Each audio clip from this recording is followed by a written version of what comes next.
Hello and good morning to all my dear students. How are you all? I hope सब बढ़िया होंगे और सब ready होंगे for the new chapter of statistics. Right? In your book today, I have forwarded a message in the morning itself that today we are going to start this new chapter.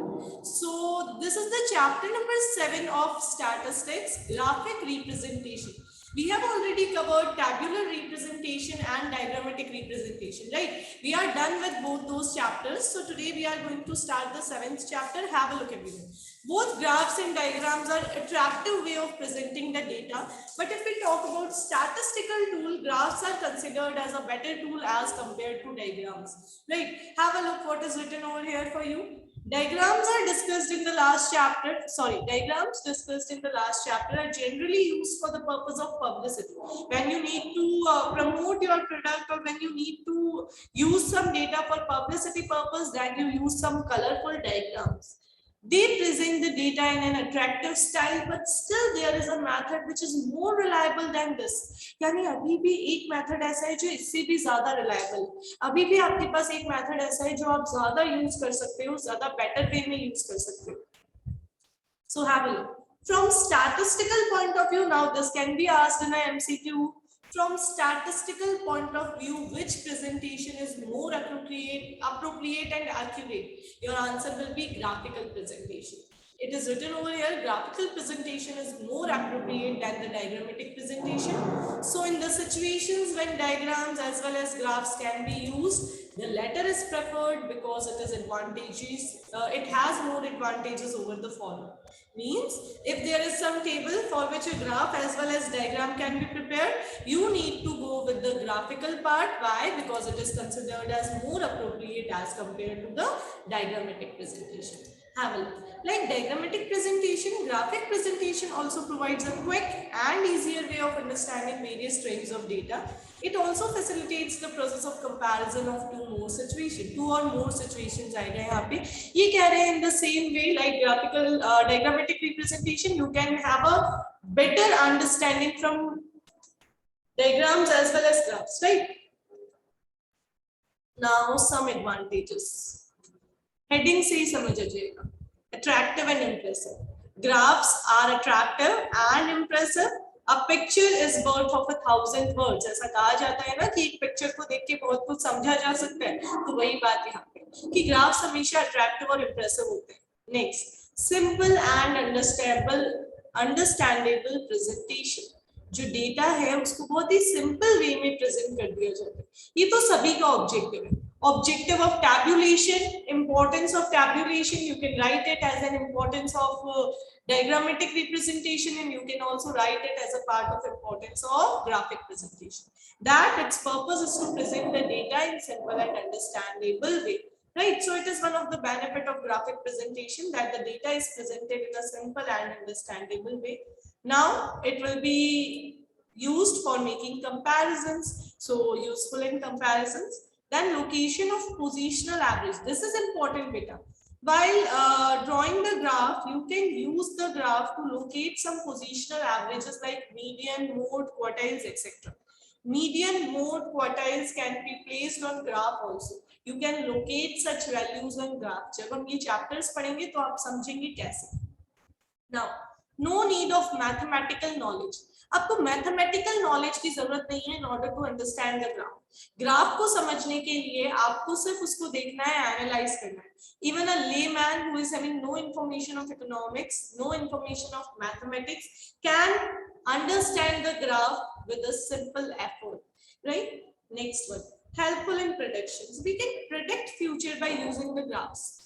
Graph पे मैं trend देख रही हूँ कि पिछले 4 दिनों से क्या ट्रेंड चल रहा है, तो I can predict the future trends also, right? And last one, universal validity means the graphs are used universally. You can use it in every field, you can use it in every country, you can use it in every business organization, right? आगे देखिए, what are the objectives of graph? Number 1, to simplify the complex data, to make comparison easy, to check the accuracy level, and to make more penetrating analysis. Okay? Construction of graph. We will not go with the steps, we will simply understand the steps. Word to word नहीं पढ़ रहे हम steps को. देखिए समझ रहे हैं. आपको क्या सिखा रही हूँ मैं? ग्राफ बनाना, ग्राफ प्रिपरेशन देखिए, क्वाड्रेंट 1 जनरली हम क्वाड्रेंट 1 ही बनाते हैं, राइट? ये ऐसा जो अभी हमने माइक्रो की जब आईसी वाले ग्राफ्स बनाए थे बोर्ड पे, तो मैंने आपके लिए क्वाड्रेंट 1 बनाया था, जिसमें मैंने ऑर्डिनेट वाई एक्सिस का, ये जो वाई एक्सिस वाली पूरी लाइन होती है पॉजिटिव हो चाहे नेगेटिव हो, इसको ऑर्डिनेट कहते हैं। हैव अ लुक, ये आपने मैथमेटिक्स में पढ़ा है, अब ये एमसीक्यू में आ सकता है। This one is ordinate and this one is abscissa, right? ये जो एक्स एक्सिस है ये एब्सिसा है और जो वाई एक्सिस है वो ऑर्डिनेट है। Now have a look on quadrant 1. Quadrant 1 having y axis and x axis as positive, right? Both the values of x axis and y axis are positive over here. Now have a look after quadrant 1, go with quadrant 2. In case the value of x are in negative terms and value of y are in positive, then you will use quadrant 2, second quadrant. Third both are negative, अगर दोनों ही negative है तो हम quadrant 3 बनाएंगे, और अगर किसी condition में y नेगेटिव है और x पॉजिटिव है तो आप क्वाड्रेंट 4 बनाएंगे, ठीक है? हम जब प्रैक्टिकली ग्राफ्स बनाते हैं तो हम यहां तक तो बनाते ही, क्वाड्रेंट 4 हम यूज करते हैं। बताइए सेकेंड चैप्टर में आपने क्वाड्रेंट 4 और क्वाड्रेंट 1 कौन से डायग्राम के लिए यूज किया? कौन सा ग्राफ ऐसा था जिसमें आपने क्वाड्रेंट 1 भी यूज किया था और क्वाड्रेंट 4 भी यूज किया था? लेट मी चेक कौन कितना एक्टिव है। Yes, very good. Karan is ready to give the answer. 20 seconds. Yes, Karan. Ma'am, IC and I law of see. diminishing marginal utility. But we haven't used negative 11. Ma'am, cardinal approach. Cardinal approach when? Yes, Divyansh. आएगा फिर से बोलना question. I'm asking you the situation when you have used both the quadrants, quadrant 1 and quadrant 4, in your second chapter. In which diagram you have used both these quadrants? And both? Yes, both. In budget line? No. Yes, Varun. Ma'am TU and MU के बीच में relation जब बताता हूँ। MU जब हमने बनाया था तो MU की वैल्यू नेगेटिव थी बेटा। IC और बजट लाइन के केस में तो कुछ भी नेगेटिव नहीं था, but still a good try, ठीक है? हमने MU के केस में जब डायग्राम बनाया था ना, ग्राफ बनाया था, तो उस ग्राफ में हमने मार्जिनल यूटिलिटी की वैल्यू को नेगेटिव भी लिया था, राइट? तो क्वाड्रेंट 4 हमने वहां यूज किया था। आगे देखिए बेटा, 1 2 3 4 क्लियर है सभी को? एब्सिसा क्या होता है, ऑर्डिनेट क्या होता है, ये सबको क्लियर हो गया होगा, ये पढ़ लेना। वैसे तो लर्न करना है, एंटी क्लॉकवाइज चलना है। क्वाड्रेंट 1, फिर इधर की तरफ 2, फिर नीचे 4 3 और फिर 4, एंटी क्लॉकवाइज। क्लॉकवाइज तो आपको पता है, एंटी क्लॉकवाइज यानी रिवर्स क्लॉक, तो रिवर्स क्लॉक घुमाना है हमें, ये आपको आराम से फिर समझ में आ जाएगा। लर्निंग पॉसिबल नहीं है, अंडरस्टैंडिंग ही पॉसिबल है। अब ये कह रहे हैं क्वाड्रेंट्स बनाने के बाद एक्सेस हमें पता है, अप्रोप्रिएट स्केल लेना है, डेटा को प्लेस करना है। अच्छा, ये इंपॉर्टेंट है, डेटा प्लेस करते टाइम डिपेंडेंट और इंडिपेंडेंट दो वेरिएबल्स होंगे, ठीक है? जो इंडिपेंडेंट वेरिएबल है उनको आपको एक्स एक्सिस पे लेना है, और जो उस पर डिपेंड होने वाला वेरिएबल है उसको आपको वाई एक्सिस पे लेना है। जो आपका इंडिपेंडेंट वेरिएबल रहेगा, you need to place that variable on X axis, और जो वेरिएबल आपने उसके साथ रिलेट करके पढ़ना है, उस पर डिपेंड होने वाला है, वो आप लोगे वाई एक्सिस पे। और अगर आप टाइम सीरीज ग्राफ बनाओगे तो टाइम सीरीज ग्राफ बनाते टाइम टाइम को लोगे एक्स एक्सिस पे, और बाकी सभी चीजों जो भी दूसरा फैक्टर है वो आप ले लोगे वाई एक्सिस पे, ठीक है? आगे देखिए, बस उनको ज्वाइन करना है, टाइटल देना है, ग्राफ नंबर देना है, इंडेक्स बनाना है, ये सारी चीजें हम आराम से कर पाएंगे।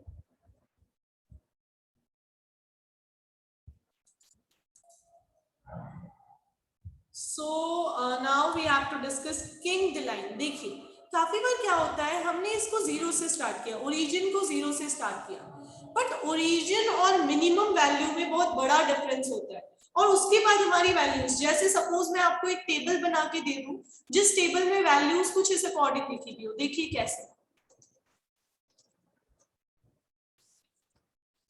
सपोज आपकी फर्स्ट वैल्यू है 150, फर्स्ट वैल्यू के बाद सेकंड वैल्यू है 154, थर्ड वैल्यू है 160, फिर वैल्यू है 170, 186, इस अकॉर्डिंग वैल्यूज है। तो ये डेफिनेटली मुझे 150 के बाद 10 का गैप लेना पड़ेगा, लेकिन 0 से 150 तक कोई वैल्यू नहीं है, 0 के बाद डायरेक्ट 150 है। तो ऐसे में जब मैं एक्स एक्सिस पे अगर 0 से 10, 20, 30, 40 और 150 तक अननेसेसरी बनाऊंगी तो मेरा ग्राफ बढ़िया नहीं लगेगा। तो ऐसे में जब आपकी लोअर वैल्यू और नेक्स्ट वैल्यूज में लोअर वैल्यू जो है मिनिमम वैल्यू उसमें और 0 में बहुत बड़ा गैप है, तो आप एक किंक बना दिया करोगे एक्स एक्सिस पे। ये किंक शो कर रहा है कि हमने एक गैप ले लिया है, क्योंकि हमारी जो मिनिमम वैल्यू है वो 100 से स्टार्ट हो रही है according to the given graph. ठीक है, तो किंक के बारे में बता दिया। एक बार थ्योरेटिकल रीडिंग हम कर लेते हैं। Just as we have talked of y-axis starting from 0, we can also start x-axis from 0 in order to reduce the distance between 0 and minimum value. On the horizontal axis, we make a kink line. अगर y-axis पे difference होता है तो आपने पिछले chapter में पढ़ा है ब्रोकन स्केल बार डायग्राम। हम जब डायग्राम बनाते हैं तो ब्रोकन स्केल बार डायग्राम बनाते हैं, ठीक है। और वैसे किंक वाई एक्सिस पे भी बनाया जा सकता है, ये कंपल्सरी नहीं है कि नहीं बना सकते। आजकल वाई एक्सिस पे भी किंक को परमिशन मिल गई है, बट जब वहां वेरिएबल्स ज्यादा होते हैं तो हम बार डायग्राम को ज्यादा प्रेफर करते हैं। और बार डायग्राम भी कौन सा वाला, ब्रोकन स्केल वाला, ये आपने डायग्रामेटिक प्रेजेंटेशन वाले चैप्टर में पढ़ा था, राइट। आगे देखिए। Yes, Karan want to ask something. Give me a second, Karan. I am unmuting you. Yes, बेटा। मैम अगर हमको एक्स एक्सिस पे वैल्यूज 100, 200, 300 ऐसे रखी हो तो किंक बनाना होगा? नहीं बेटा, अगर आपका नेक्स्ट जैसे 0 to 100 में 100 का गैप आ गया, फिर आपको 100 का ही गैप लेना है तो नहीं बनाना, क्योंकि यूनिफॉर्मिटी रहेगी, राइट। Okay ma'am. हाँ ओके, चलिए आगे बढ़ते हैं। टाइप्स ऑफ ग्राफ स्टार्ट हो गया है भाई, main chapter types of graph, frequency distribution graphs and time series graph. Data is expressed in term of item or class interval, और time series में in respect of time, one by one सभी discuss कर रहे हैं। देखिए frequency distribution graph.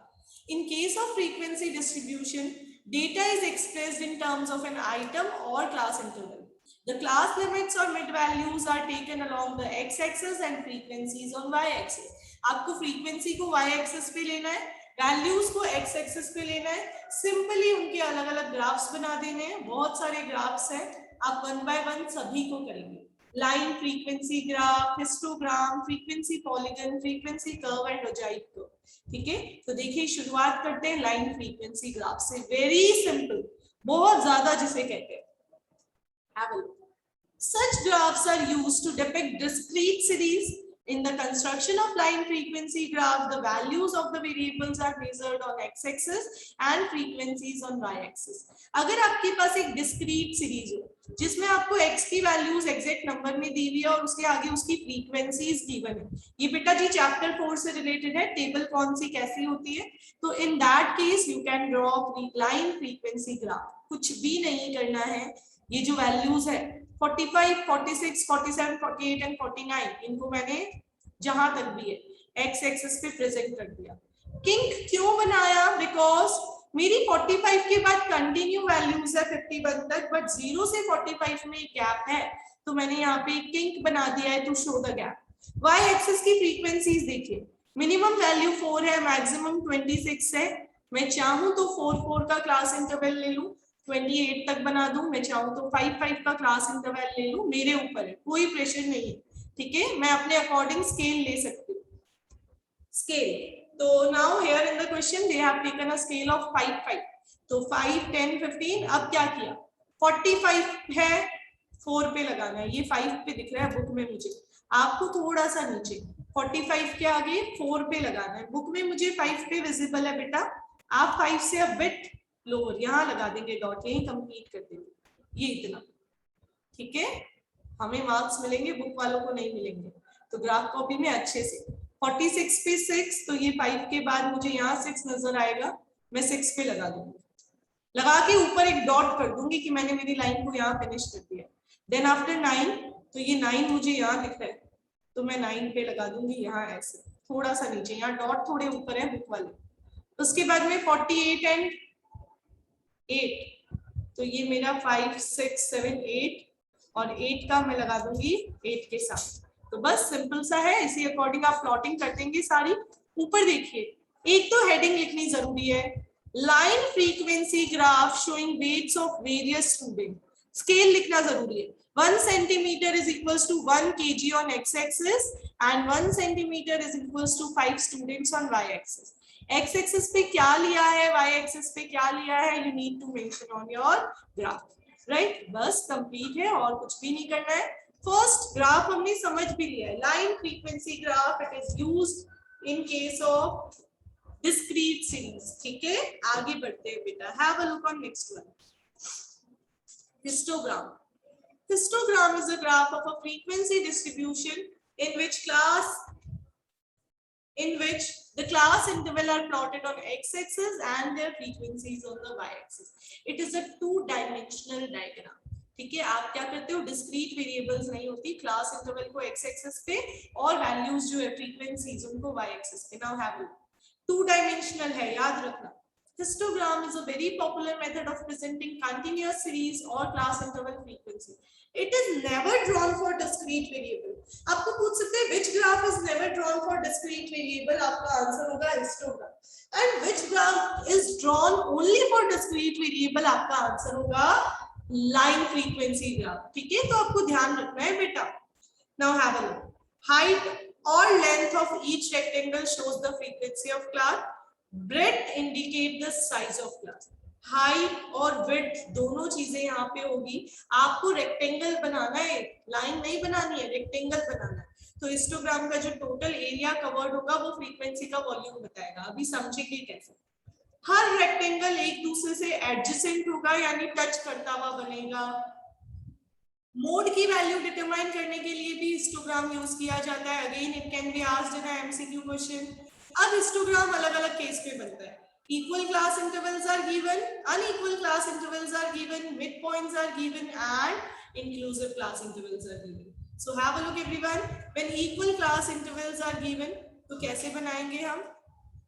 In case of equal class interval, the height of each rectangle is taken to be equal to the frequency of corresponding class. First frequency के according, ये देखिए जरा ध्यान से।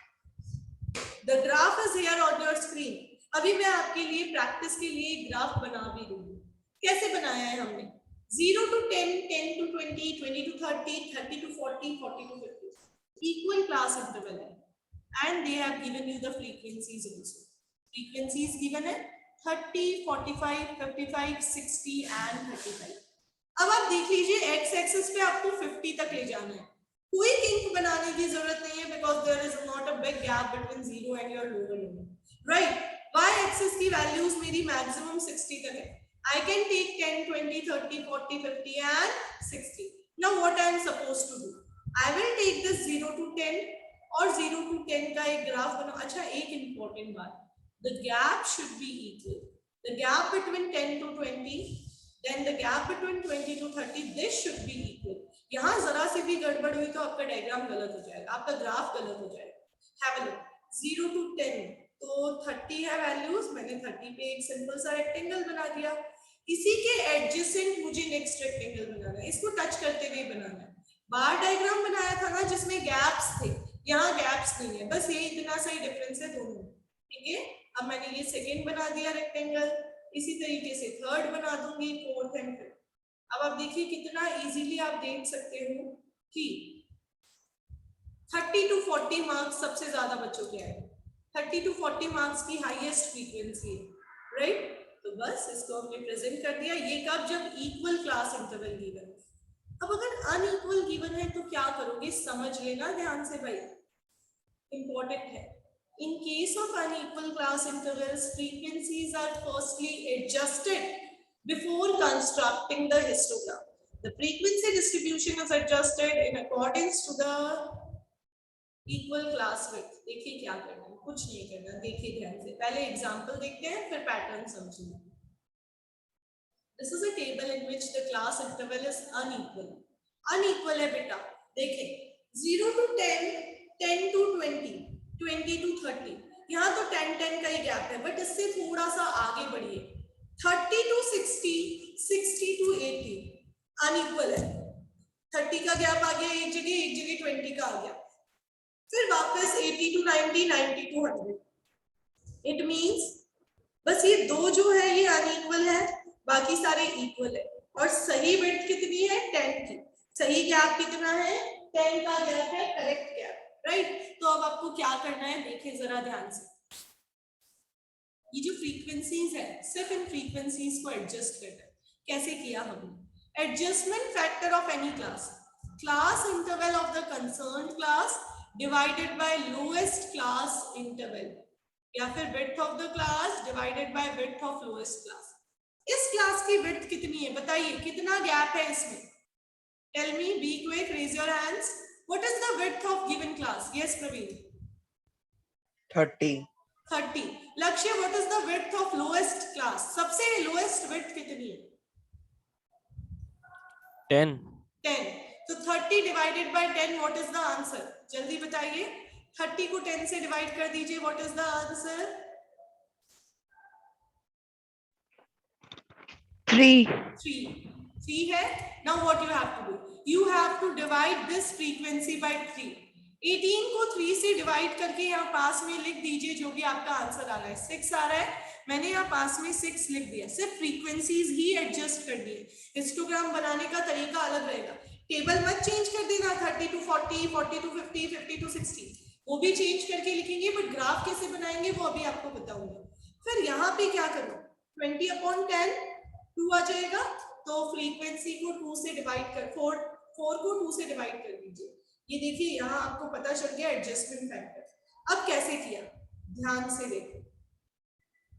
मैंने यहाँ पे मार्क्स को एडजस्ट नहीं किया है, मैंने यहाँ पे सिर्फ फ्रीक्वेंसी को एडजस्ट किया है। Only frequency need to be adjusted.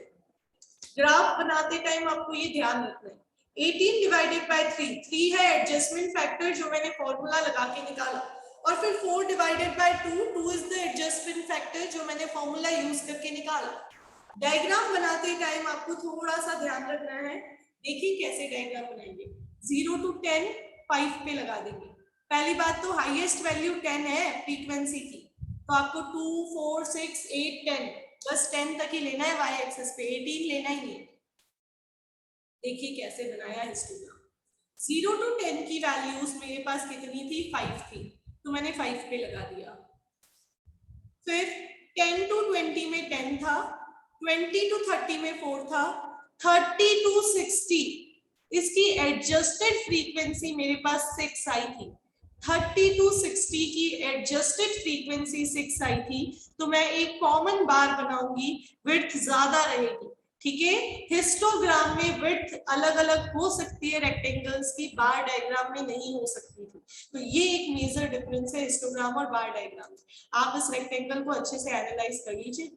Unequal class interval थी, मैंने फ्रीक्वेंसी को एडजस्ट किया, और वो जितनी भी एक साथ गिवन थी क्लासेस उनका एक साथ ये हिस्टोग्राम बना दिया, रेक्टेंगल बना दिया। और फिर नेक्स्ट वाला 2 का था 60 to 80 तक, तो मैंने वो बना दिया। बाकी जो इक्वल थी उसको मैंने सिंपली इक्वली रिप्रेजेंट कर दिया। So here we have completed 2 histograms, histogram with equal class interval and histogram with unequal class interval. Right, next one, have a look. Have a look everyone, we are taking one more example of histogram with unequal class interval. I am drawing here it for you. Have a look on this table. एक table बना रही हूं मैं आपके लिए। Values suppose हमने ले ली है 0 to 10, सिंपल वैल्यूज लेते जा रहे हैं। ठीक है, बहुत सिंपल वैल्यूज। 0 to 10 स्क्रीन को रोटेट करके आपके लिए बनाते हैं, थोड़ा और इजी हो जाएगा।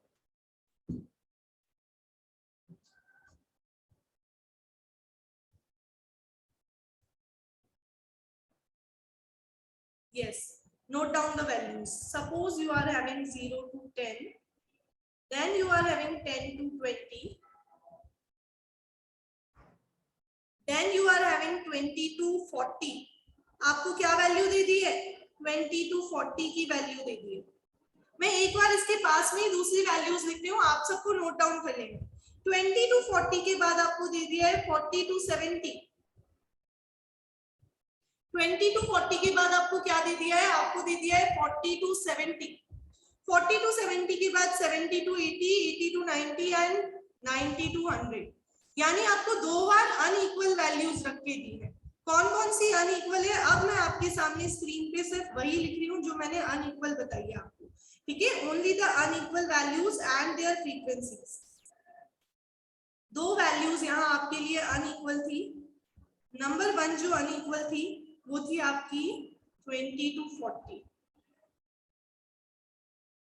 नंबर 2 जो अनइक्वल थी वो थी आपके लिए 40 to 70। चलिए मुझे बताइए यहाँ पे कि कितना अनइक्वल गैप है। एडजस्टमेंट फैक्टर निकालते हैं। लोएस्ट जो गैप था वो था 10, साइड में आपके लिए लिख दिया मैंने। एडजस्टमेंट फैक्टर बताइए बेटा 20 to 40 का, जल्दी बताइए। Can anyone tell me? 20 upon 10। Adjustment factor कैसे निकालेंगे? इसकी विड्थ है 20, डिवाइड करेंगे लोएस्ट विड्थ से जो है 10, तो इसका एडजस्टमेंट फैक्टर मेरे पास आ गया 2। यानी इसके सामने वाली फ्रीक्वेंसी को मुझे 2 से डिवाइड करना है। इसके सामने जो भी फ्रीक्वेंसी होगी मैं उसको 2 से डिवाइड कर दूंगी। और नेक्स्ट वाले में एडजस्टमेंट फैक्टर निकालते हैं। 40 to 70 3 कैसे आया? 30 upon 10। 10। Very good. Now suppose the frequencies were, suppose इनकी जो फ्रीक्वेंसीज थी वो ये थी। मुझे बताइए एडजस्टेड फ्रीक्वेंसीज। 24 यहाँ पे थी और सपोज यहाँ थी 21। क्या होगी फ्रीक्वेंसीज? 12 and 7. मैम 20 to 40 में 12 और 40 to 70 में 7। बिल्कुल। 24 will be divided by 2 because 2 was the adjustment factor and 21 will be divided by 3 because 3 was the adjustment factor, right? अब ग्राफ बनाते टाइम आप क्या करेंगे वो जरा ध्यान से देखिए। जब आप इसका ग्राफ बनाएंगे बेटा तो ग्राफ बनाते टाइम आपको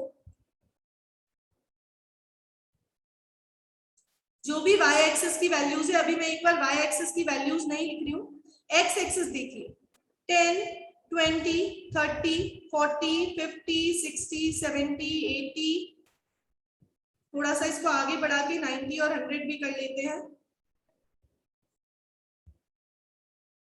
गिव मी अ सेकेंड। ये मैंने लाइन को थोड़ा सा स्ट्रेट कर दिया है। यू नो मोबाइल की स्क्रीन है, थोड़ा एडजस्टमेंट आप करें इसमें, ठीक है। ब्लैक बोर्ड नहीं है, ये मोबाइल की स्क्रीन है। तो मैं इसको आगे ही कंटिन्यू कर देती हूँ। ये मेरा 80 तक हो गया, 90 एंड 100 विद इक्वल गैप्स। अब जब मैं बनाऊंगी तो 10 से 20 की जो भी वैल्यूज है वो डायरेक्ट आ जाएगी। 0 to 10 की वैल्यू पहले, फिर 10 to 20 की वैल्यू डायरेक्ट। लेकिन जब 20 to 40 वाला बनेगा तो आपको एक साथ 20 से 30 और 30 से 40 जो भी वैल्यू आ रही है वो आप एक साथ बना दोगे इस अकॉर्डिंग। y एक्सिस पे वैल्यूज लिखनी आपको आती ही है, राइट? तो हम इस अकॉर्डिंग बना देंगे। और जब मैं 40 से 70 तक का बनाऊंगी तो वो पूरा 40 to 70 एक साथ आएगा। अभी मैंने बिना वैल्यूज लिए आपको सिर्फ बार बनाना सिखाया है। जब आप स्कूल आएंगे तो ब्लैक बोर्ड पे एक बार दोबारा ये करके आपको एक्सप्लेन कर दूंगी, ठीक है। अब यहाँ तक कोई कंफ्यूजन किसी को? Is it okay to everyone? All right. आगे देखिए फिर। ये वाला पोर्शन हमने कंप्लीट कर लिया है। इससे रिलेटेड जो क्वेश्चंस आपको दूंगी वो आज करने। थ्योरेटिकल क्वेश्चंस आपको आज ही मिल जाएंगे, वो आपको आज की डेट में कवर कर देंगे।